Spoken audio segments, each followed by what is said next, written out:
Okay, so I'm back, and this video was meant to be me in my 912 getting it ready for Classics of the Clubhouse air-cooled edition, and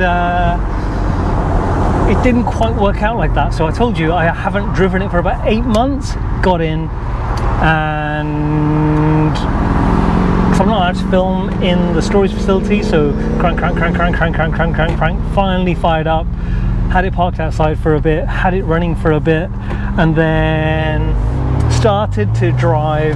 The dreaded charge light came on, and the fan belt come off. It's stretched, it's torn. I mean, it's a new fan belt. I'd put it on maybe 1,000 miles ago.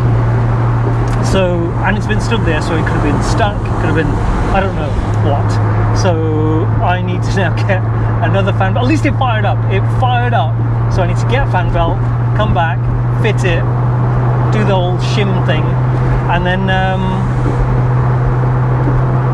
take it from there. So that was a bit of a disaster. And I mean, it really needs a run out.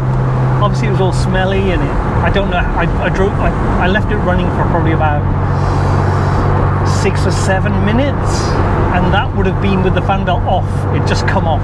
It was just hanging, and bits of it hanging off under the engine bay. So I'm hoping it hasn't killed the battery. I'm hoping it didn't overheat. I'm hoping there's nothing else wrong with it.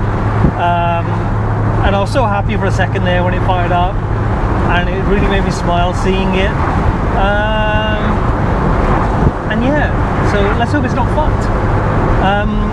I'm gonna do another video probably in a couple of days, because I'm gonna have to order the fan belt, wait for that to arrive. I should probably order a couple of them just in case, and then I'm still undecided on the boxster whether I should order at least one of those, especially the one that's been redesigned, tensioner for the timing chain. Because in theory, if I could just unwind that, put the new one in, oil might spew out, I don't know, and then it makes a difference. Oh my god, that would be amazing. Anyway, that's it. That was the only update. Thank you for watching, and I'll catch you on the next video.